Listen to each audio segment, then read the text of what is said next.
Okay. So that makes sense though, right? Because a 45-degree angle, that means this is a 45-degree angle as well, which means these sides have to be the same length. That's cool. I remember that. I mean, you can plug it in your calculator and find that out pretty quick, but 3 tangent of 45 will just be 3. Awesome. So this head's Okay. 3. So it's 6. Yep. So y1 is 6. Man, there's so much math that goes into all this. I know.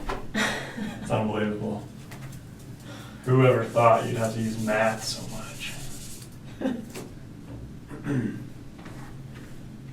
Okay. Okay. All right. The velocity, we don't know. Time? What about this velocity though?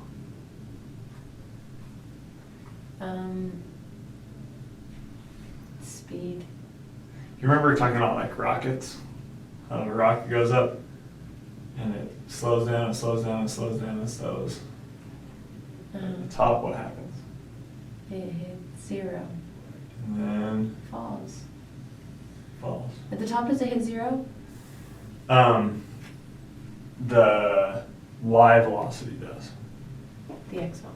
The x won't. The x stays exactly the same, right? So this velocity is the same as this velocity is the same as that velocity. Because it's going that way, right? Not up and down. But this would be 0.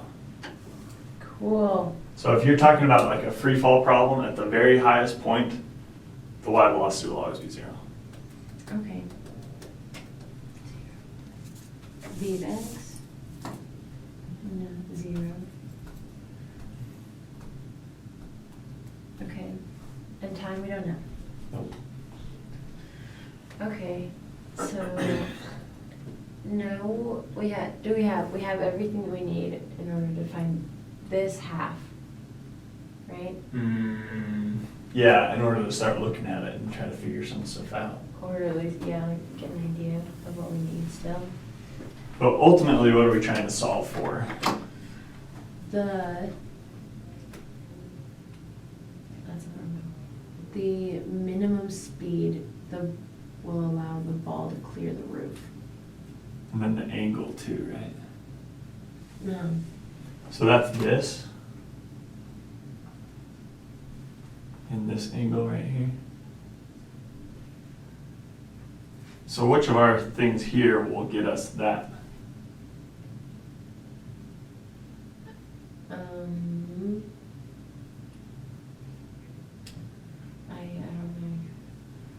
So you remember how these two, this is velocity in x, this is velocity in y.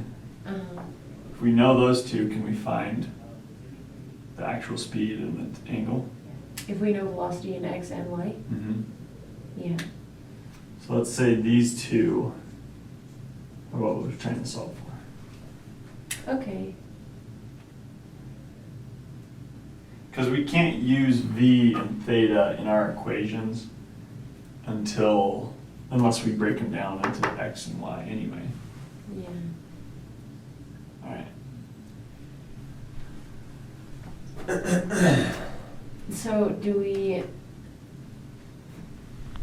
have to do the same thing that we did before with in the last problem where we did a y equation and an x equation? Yes. We still don't have time though, right? Right. So let's look at our equations. V final equals v initial plus at. X final equals x initial plus v initial t plus 1/2 at squared. V final squared equals v initial squared plus 2a delta x. Just looking at this half, what do we know the most about? Position. Well, x or y. What do we know the most about in terms of x or y? Y. Yeah. So if we're trying to solve for Vy, because that's what we have the most information about, which equation do you think we can use just for that first half? in order just to find velocity of y.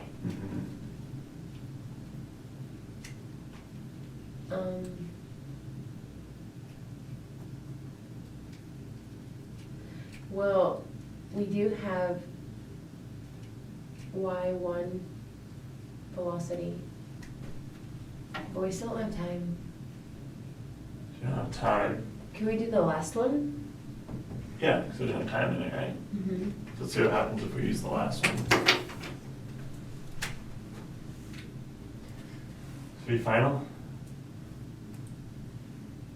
Is 6 squared, which is 36. We want to use the velocity of Oh, y the though. velocity final, 0. 0 squared. And velocity initial squared, we don't know. Okay. And acceleration in y, negative 9.8. And change in y, 5. Okay. Okay. That goes away. This is 0.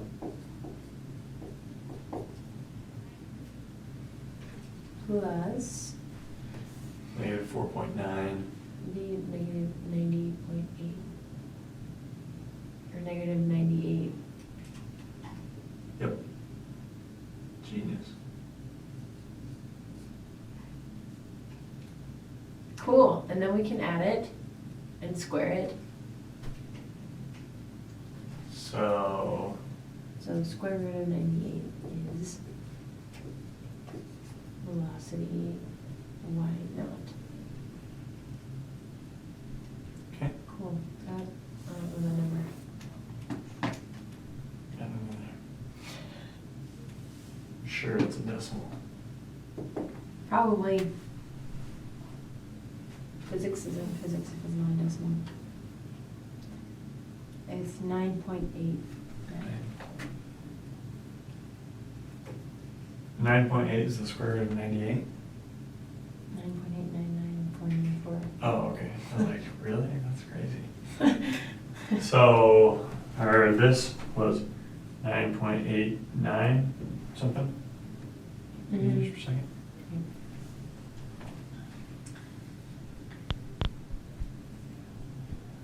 So how are we gonna find velocity next now?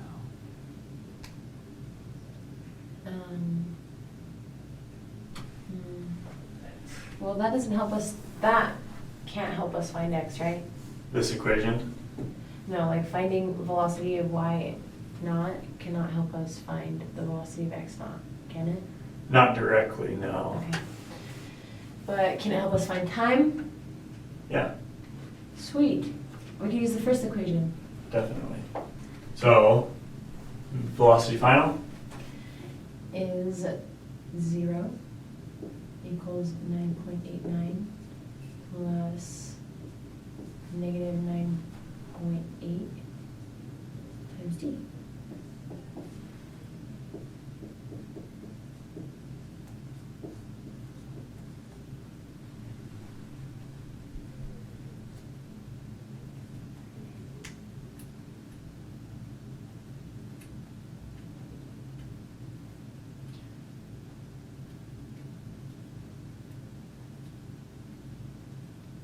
It's gonna be about 1.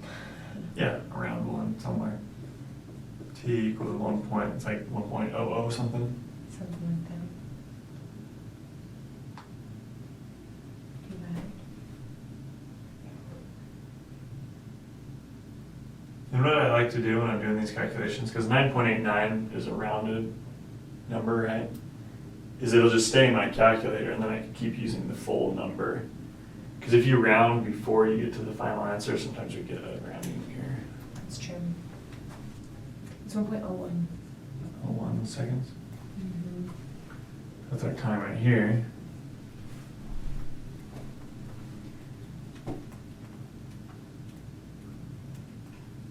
Yay! So now we can find x velocity of naught. Okay. T, I gotta fill this in. Which equation should we use to do that? The second one. perfect. We just found T of 1 though, right? Yeah. Would it be doubled to find T2? Yeah, actually, it would be because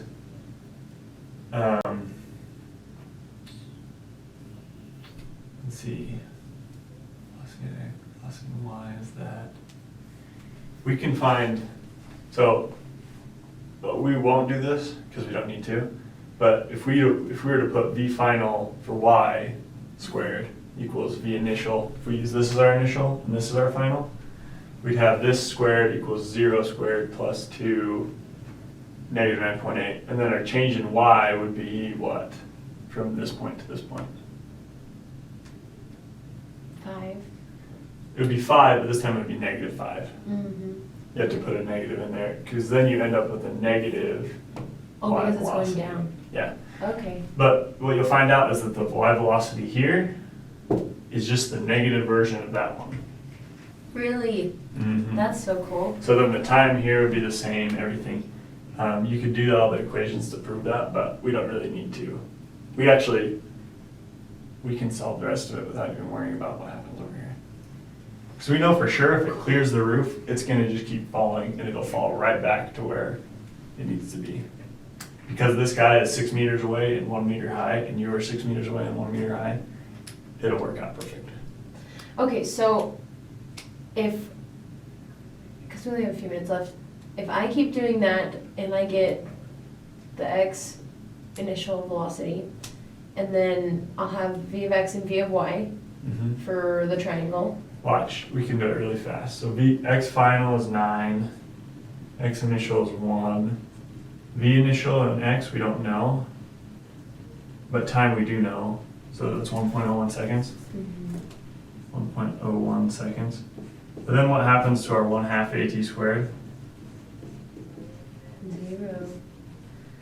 So 8 divided by 1.01 equals our x, or our velocity x naught. Okay. So it's going to be a little bit less than 8, just barely. But it would be approximately 8. So we'll just kind of approximate there. So we have about what our velocity in x would be. So then how do you take those and find out your angle and your magnitude? I don't know. You would have it, you don't know the angle and you don't know the hypotenuse of the triangle. Oh. Could you use the Pythagorean theorem? Yeah. So you know it looks like this, right? So this would be 8. This would be 9.89. Here's our velocity. So the length of this is just the Pythagorean theorem. You do the square root of the sum of the squares. And then the angle. We would do like a tangent inverse or a cosine inverse. Yeah. Once you find this, you can do any of them. But if you didn't want to find the length, you just use inverse tangent. Okay. Oh, if you didn't, oh yeah, that's true too. Okay. So that's how you find that one. And that if you go back to the baseball problem, that would kind of be how it would work too. Is you have an angle, but you don't have a for sure velocity. But you remember how we found the x velocity really quick? So we found the x velocity that's required. What was it? The x velocity was 27.7. So 27.7 meters per second. Actually, the angle will change your time a little bit. Ah, darn. So you might have to go back and just kind of look through that and kind of chew on it for a little bit to get it to work.